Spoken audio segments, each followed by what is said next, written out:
आदिवासी म्हटलं की मूळ निवासी, तर त्या भूमीवरचे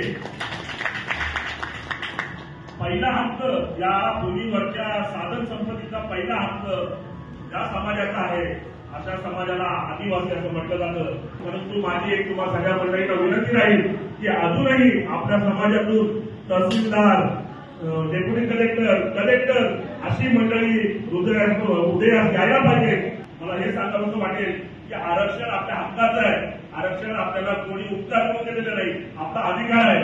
त्या आरक्षणाचा जास्तीत जास्त वापर करून, जसं मी सांगितलं तुम्हाला, एमपीएससी यूपीएससी जर हुशार मुलगा असेल आदिवासी समाजाचा तर तो नक्की अधिकारी उच्चपदस्थ होऊ शकतो. की तुमची संस्कृती, तुमची भाषा, तुमचा धर्म, तुमचं विविध कला दाखवतो, याचं एक वैशिष्ट्य आहे ते तुम्ही जपा.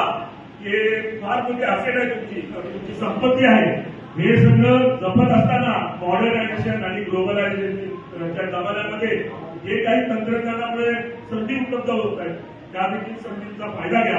परंतु आपलं वेगळेपण मात्र जपत राहा. एवढ्या तुम्हाला शुभेच्छा देतो आणि थांबतो. धन्यवाद.